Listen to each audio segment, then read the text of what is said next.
Indramayu, fokus Pantura.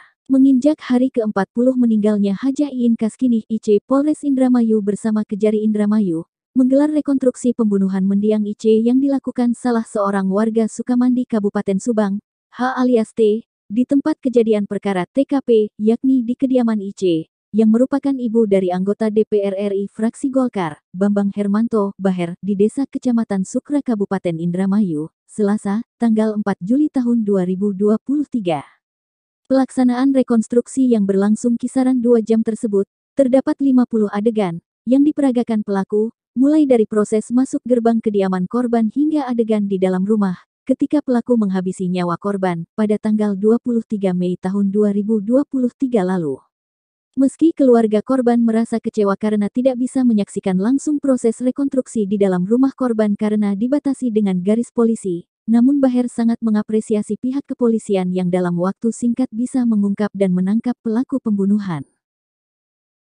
Sebenarnya dari pihak keluarga sangat mengapresiasi kinerja polisi yang saat ini memang sudah sangat cepat ya, mengungkap pelaku. Ya, hanya beberapa hari saja kemudian sudah tertangkap. Tapi hari ini bagaimanapun ini pihak keluarga pengen mengetahui sebenarnya yang terjadi seperti apa, karena menurut pemahaman kita bahwa pelaku ini sudah membuat suatu perencanaan. Dan hari ini kita lihat sendiri, kita berada di luar, kita tidak bisa masuk karena memang polisi tidak menghendaki kita untuk masuk. Termasuk berapa adegan juga tidak bisa diketahui. Tidak ada seperti yang kita lihat sekarang. Yang ingin diketahui sama Pak Baher sendiri saat Ya, apa itu kita kan pengen mengetahui secara langsung sebenarnya prosesnya seperti apa sampai kemudian ibu meninggal begitu kan, karena selama ini kan kita tidak pernah tahunya hanya dari cerita-cerita. Kemudian kita kan tahu bahwa dia itu bukan asisten rumah tangga, hanya orang yang selewat datang, selewat kemudian hadir di sini, sehingga pemikiran kita ini bahwa dia datang itu sudah membuat satu perencanaan. Jadi artinya pihak keluarga menduga bahwa ini adalah perencanaan pembunuhan ya. Betul. Pak, kalau alasannya kenapa katanya nggak boleh masuk gitu Pak? Ya, saya kira tadi maunya steril dan lain sebagainya. Sementara kuasa hukum keluarga korban, Halimi, mengatakan bahwa pembunuhan tersebut merupakan tindakan kesengajaan, kendati belum bisa dikategorikan adanya perencanaan pembunuhan karena harus melalui beberapa kajian, namun tindakan pelaku harus mendapatkan hukuman seberat-beratnya. Untuk sementara saya mendapat informasi bahwa memang kalau unsur kesengajaan atau dolus itu memang sudah masuk. Tapi kalau untuk perencanaan ini masih digali lagi karena kita ini terobati lah kalau ada satu jeratan bahwa ini adalah pembunuhan berencana. Karena yang namanya pembunuhan berencana sesaat atau beberapa saat setelah adanya pemikiran untuk melakukan pembunuhan itu juga merupakan perencanaan. Dan saya mendengar bahwa dia yang namanya satu perbuatan itu adalah dengan sengaja, itu apabila tanpa takut orang tersebut, tersangka tersebut, akibat yang ditimbulkan, bahwa inilah yang menjadi dasar untuk kenapa ini dikatakan sebagai sengaja. Dan mohon ini ada satu temuan lagi digali terus menerus bahwa perencanaan pembunuhan ini ada. Inilah yang menjadi aspirasi dari pihak keluarga korban. Dan harapannya bisa dihukum seberat-beratnya. Betul. Di tempat yang sama, Kapolres Indramayu, AKBP M. Fahri Siregar, mengungkapkan, pada proses rekonstruksi terdapat 50 adegan dan diketahui bahwa pelaku mendatangi kediaman korban untuk mencuri barang milik korban yakni HP dan cincin. Namun tindakannya tersebut dipergoki korban, sehingga pelaku menghabisi nyawa korban, dan selanjutnya korban menjual handphone dan cincin milik korban di Pamanukan Kabupaten Subang. Atas tindakan tersebut, pelaku dituntut menggunakan pasal 339 Junto 338 Junto 365 dengan hukuman selama-lamanya seumur hidup.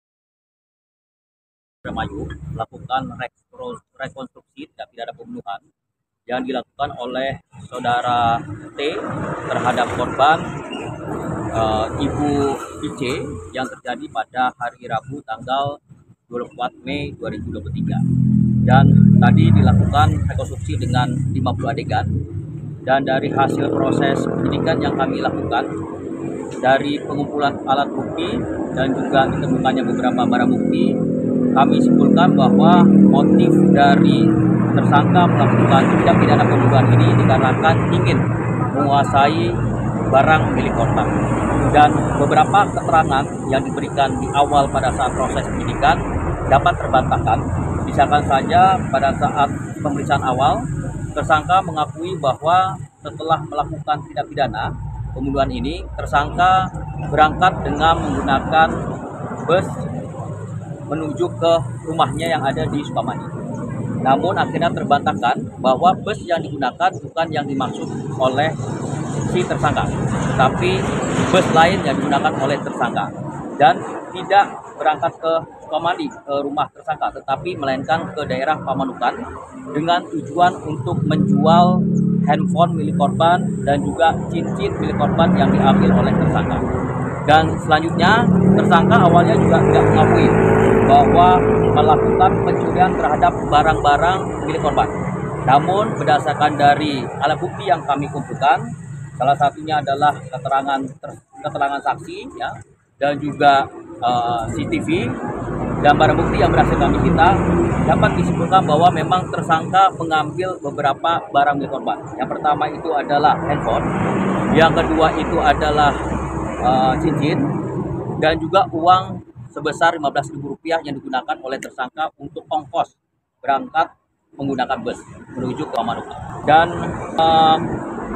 ada juga beberapa keterangan tersangka yang kita tambahkan karena dari hasil melakukan pemeriksaan dan juga pengumpulan bukti, akhirnya tersangka mengakui bahwa melakukan tindak pidana pembunuhan ini dikarenakan pada saat mau menguasai milik korban atau mencuri, ya, yaitu handphone, tersangka kepergok oleh korban.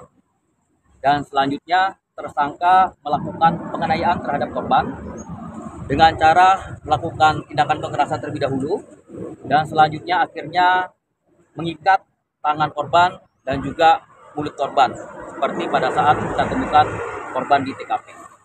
Dan selanjutnya korban mengambil barang-barang milik korban dan selanjutnya meninggalkan lokasi dengan cara menutup pintu dan juga meninggalkan lokasi dengan menggunakan kendaraan bus menuju ke Pamanukan seperti yang tadi saya sebutkan. Kami juga sudah melakukan pemeriksaan terhadap 26 saksi, ya, termasuk saksi ahli dalam proses penyidikan ini. Dan untuk pasal yang akan kita terapkan adalah pasal 339 Junto 338 Junto 365 dengan ancaman pidana penjara paling lama seumur hidup, ya. Demikian laporan proses rekonstruksi pembunuhan Ibunda anggota DPR RI, Haji Bambang Hermanto. Kru Fokus Pantura yang bertugas, Robi Cahyadi dan Jaya Mulya melaporkan dari Sukra Indramayu.